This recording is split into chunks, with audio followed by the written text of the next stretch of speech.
one isn't totally about my new husband. It's about my son also. 3 a.m. My phone rumbles, waking me out of a restless slumber. My heart races as it drops with a thud to my stomach. Which one this time?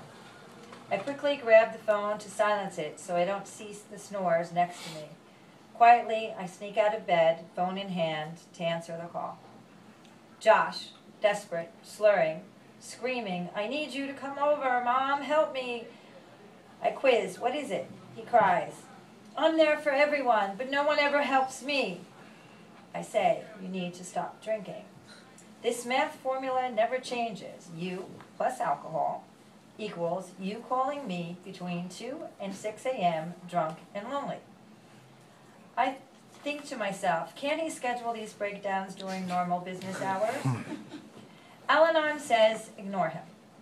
I flash back to last September when I ignored the 2 a.m. rumble and the 2:30 a.m.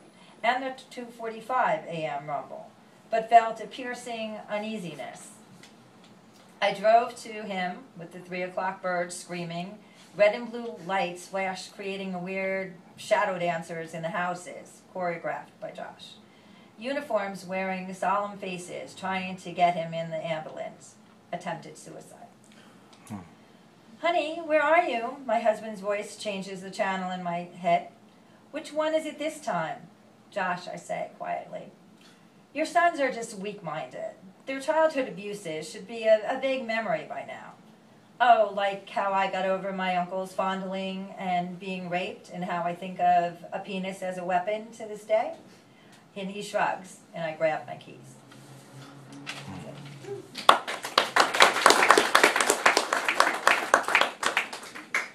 And this one is about my class.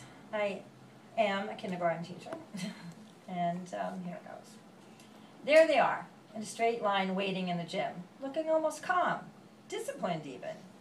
Tanya spots me, and they stampede the door.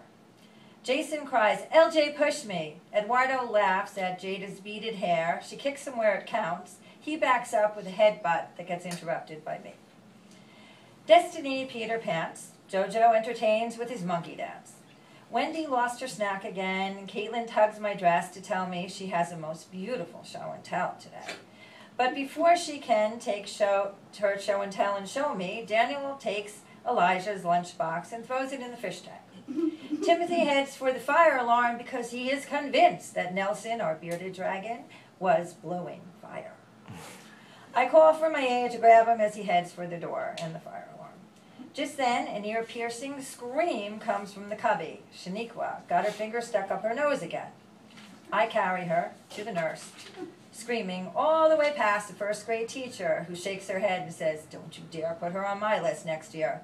Finger removed from nostril, we walk back to class. Leo hits my arm repeatedly. "It's almost time for the weather. It's almost time for the weather," he says. Well, folders collected, lunch count done, attendance done, circle time. Leo stands up again. "We didn't do the weather yet. It's time for the weather." I said, "Leo, you have to listen to the announcements first from the office." Leo shrugs his shoulders and sits down. Dee Dee's hand goes up. Sandy stuck her tongue out at me again. Well, Sandy says, "Well, she did it to me the other yesterday." No tattling, I say. Caitlin asks if we can do show and tell, as Talia lets 20 crickets out of the cage. Everyone runs around the room screaming as I scream, "Quiet, get back to your seats now," and I scramble to pick up the crickets. Leo says, "It's really time to do the weather now, Mrs. Kobylarz," and Christian and Alonzo fall out of their chairs. Finally, crickets safely back, well, almost all of them anyway, back into the carpet for the show and tell. Caitlin screams, "Me first." Then she pulls a very beautiful purple stone with a silver cup attached, a crap pipe. My aide looks at me, we call the social worker. Leo insists we do the weather, and the office still has not done the announcement, so I say, "Leo, calm down." He says, "Mrs. Kobylarz, I really like the stripe in your hair today."